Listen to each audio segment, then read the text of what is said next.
Hello everyone and welcome to the channel. I'm back to break down this 9-game NBA DFS slate on DraftKings. Before we get into it, if you do enjoy the content at any point in this video, if you could please leave a like on this video, subscribe to the channel, and hit the notification bell, I would greatly appreciate that. Last slate before All-Star break here. And we'll have a little bit of a break and then, back on to the grind shortly here. A little bit of a shortened All-Star weekend with the COVID season, so should be a fairly quick break, but yeah, I mean, this slate might be a little crazy. Keep an eye on the injury news. There might be a lot of stars sitting out, people being rested before the All-Star break, all that stuff. So be prepared for that, and if you're not prepared for that, you can't be in front of your computer an hour before twisting and adjusting your lineups and projections and all that stuff. Keep an eye on my projections if you're a patron. Probably not the best slate to play, but with that being said, you can follow me over on Twitter at KJK DFS, and I'll be tweeting out updates as much as possible over there. So just keep an eye on that. Be wary of this slate, and let's go ahead and start breaking this one down. Toronto taking on Boston right now. This game comes in with a 8-point spread in favor of the Boston Celtics. A lot of over-unders are not released yet, so as far as the paces and the expected pace, we don't really have that. Fred VanVleet, Pascal Siakam, OG Anunoby continue to be out. So that's going to mean we're going to have a lot of interest in guys like Kyle Lowry, Norman Powell, Chris Boucher. And, I mean, mainly those three. You could play a Udowanebe at the bottom and maybe a Matt Thomas and that kind of thing. But it's mainly those three on the Toronto side, and it's very obvious to be playing them. And then on the Boston side, it's Kemba Walker, Jaylen Brown, and Jason Tatum. Not as interested on this side because, everyone's healthy. And 8-point spread, I'd expect them to kind of not lean on their stars too heavily in this one. Probably be able to go deep in the rotation or just kind of play this one out relatively smoothly. So a lot of interest on the Toronto side, not as much interest on the Boston side. Los Angeles Clippers taking on the Washington Wizards. This game right now comes in with a 6-point spread in favor of the Los Angeles Clippers. The Clippers definitely have a good matchup. If Kawhi Leonard is out, we're going to really like Paul George in this one. He is listed as questionable after missing last game. I tend to think they're just going to go ahead and sit him out again before All-Star break, which means we're going to like Paul George a lot at 8-6. And a great matchup taking on this Washington Wizards squad. He's going to make a ton of sense tonight. So we'll definitely be playing him. And then you can be looking at some wing minutes as well. And even a guy like a Lou Williams is going to bump up as a 6-man, getting a lot more shot volume. But not all too interested in anyone on the Clippers side outside of like Nicholas Batum on the wing, because he's directly correlated with Kawhi Leonard. I think he'll get more minutes, and then you're really looking to Paul George heavy as mentioned. And on the Washington side, it's Westbrook and Beal. That's really the only two guys I'm looking to play. I'm not really looking to get cute with anyone else. You can play Davis Bertans down here at 4-7. He does make some sense, but other than that, no one really in that one. Detroit taking on New York. This game right now comes in with a 5-point spread in favor of the New York Knicks. Jeremiah Grant continues to be listed as questionable after missing last game. It looks like Josh Jackson is now listed as questionable. So I don't know how, Svi Mikhailuk and Sekou Doumbouya got a lot of minutes last time out. Josh Jackson was listed out with an illness, so probably expect him to still be out. You're looking at Sadiq Bey. Dennis Smith Jr. got a big bump in usage. Saban Lee, Isaiah Stewart, and a Wayne Ellington, who's been just shooting the lights out all season long. Last night going off for 36 DraftKings points, going 8 for 11 from behind the arc. So all these guys are pretty good tournament darts to be throwing in your lineups for some value. And they're all getting a lot more minutes, especially if Josh Jackson's out. Svi Mikhailuk makes sense. Saban Lee makes sense. All these guys, Isaiah Stewart. So definitely keep an eye on that news. And then on the New York side, if Derrick Rose continues to be out, you're looking to quickly. Nerlens Noel continues to get a bunch of minutes with there being no Taj Gibson. If Taj Gibson's back, I won't like him as much. But if Taj Gibson continues to be out, he's also a great play, getting a lot of minutes. So you're looking at Nerlens Noel. Quickly here, Alec Burks. And yeah, that's pretty much, the main candidates I'd be looking to. Mainly quickly and Noel. And then on the Detroit side, or of course Julius Randle at the top. I mean, I don't mean to skip over him. We're just discussing this value, but Julius Randle will just get a huge bump in usage, and he already is a great play at 9.6.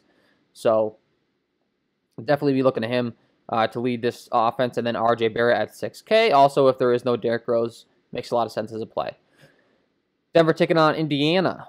This game comes in with a 4.5-point spread in favor of the Denver Nuggets.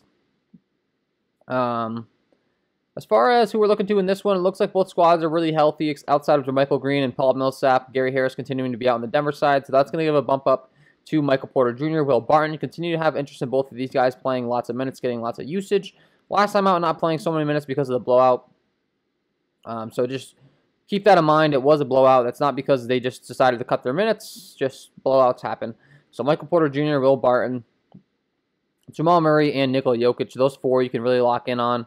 And feel confident playing. And then on the Indiana side, it's Domantas Sabonis, Malcolm Brogdon, TJ McConnell, and Miles Turner. They're the ones you can really be looking at as well. TJ McConnell having a big game last night, putting up 66 DraftKings points, 16 points, 10 steals, and 13 assists. So the man literally went out there and got a triple-double with steals. Craziness, but it happened. So, yeah. I don't know. I'm kind of speechless as to how that happened, but anyways, I probably wouldn't be playing him. I'm looking at Malcolm Brogdon. I'm looking at Domantas Sabonis. TJ McConnell, sure. If you want to chase that, feel free, but I probably will not be doing it.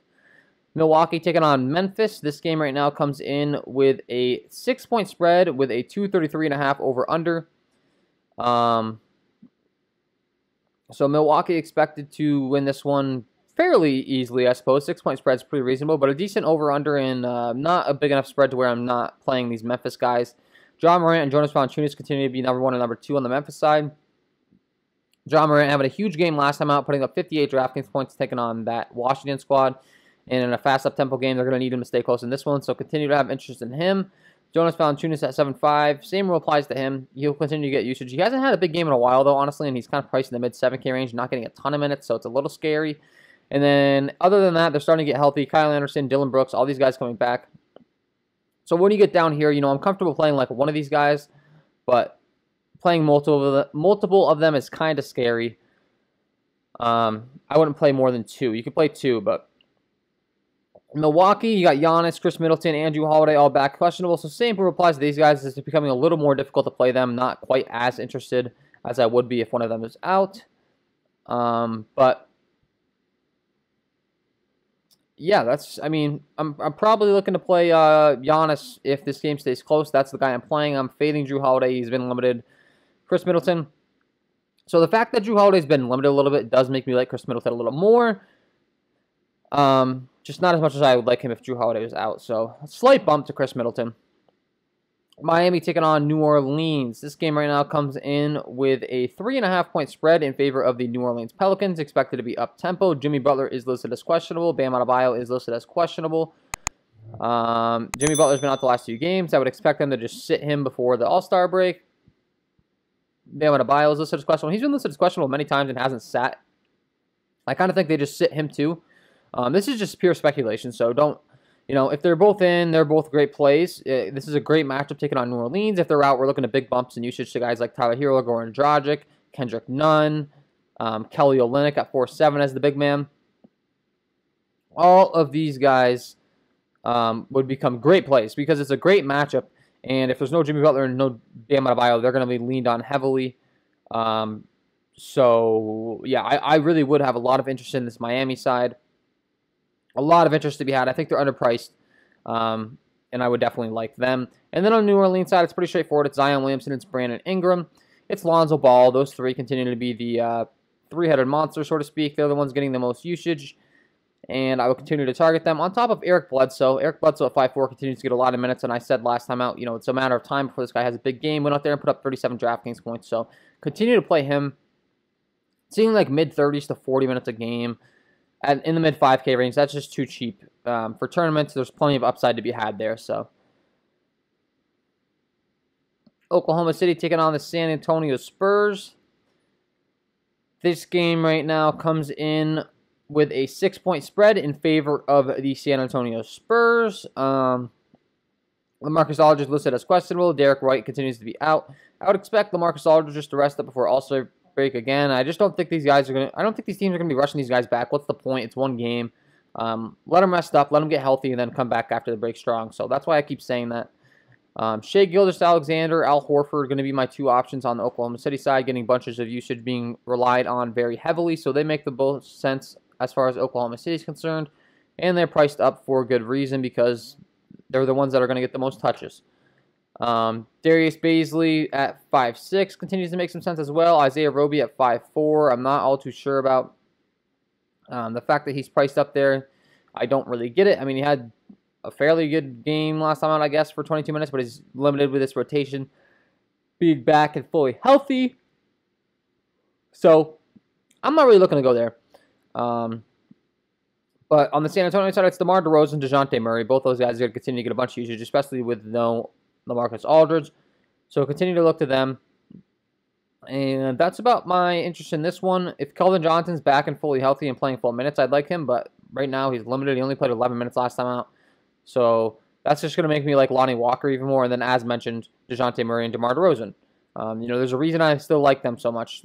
Keldon Johnson's not really cutting into the rotation minutes much. Sacramento taking on Portland. This one should be a fun one. 10-7 is Damian Lillard. This game has a 238 over-under. 4.5-point spread in favor of the Portland Trailblazers. And it's going to be very fast-paced. You got Damian Lillard at 10-7. I think this guy is a great play at that price tag. De'Aaron Fox at 8-9. Enes Kanter, Harrison Barnes. Halliburton continues to be out, so that's going to give a bump up to guys like a Buddy Hield and a Harrison Barnes. So both those guys become much more valid plays. Buddy Hield putting up 46 and 51 DraftKings points the last two times out, flashing some upside at 6'3".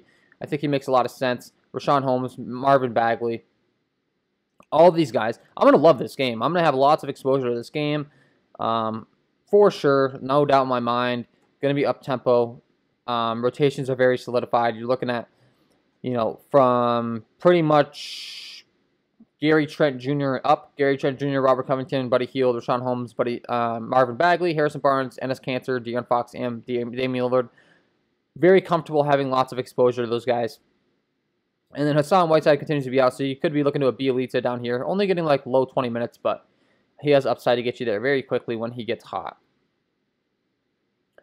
Golden State taking on Phoenix. This game, last one on the slate, comes in with a 6-point spread in favor of the Phoenix Suns. Not the best matchup for these Golden State Warriors, so I'm not going to have all that much interest in them. Phoenix defense has been very good all year long. I think it's going to be a rather slow-paced game compared to a lot of games we've seen for the Golden State side, so I'm not going to have that much interest in them. We'll have more interest on the Phoenix side and a guy like Chris Paul at 7-7. He continues to be my favorite play on Phoenix night in and night out. I would much rather play Chris Paul at 7-7 than Devin Booker at 8-1. Devin Booker put up 58 DraftKings points in that game against Minnesota on the 28th, but I think that was a little bit of an outlier. I think I'm going to continue to go to Chris Paul the most, more on-ball handling duties. It's just more interest overall. And then when you get down here on the Phoenix side, the rotation players, it's kind of mixed in. Not as much interest when you get down here. Jay Crowder would be my favorite option at 4-6. Playing around mid-30 minutes typically. I think he can definitely get you there at that price tag in this matchup.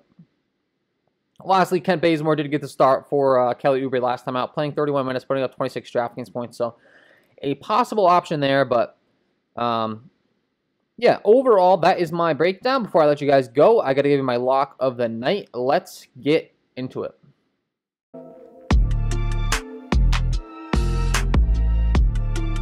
And my lock of the night tonight is going to be Paul George at 8-6, taking on this Washington squad. I would expect Kawhi Leonard to take a rest in this one before the break, and if he does, that means it's going to be all Paul George. Lots of usage, lots of shots to go his way, attempting 26 shots last time out. I think we could see him shoot maybe even more, and if he's not shooting more, he's going to get you there with rebounds, assists, on top of the points.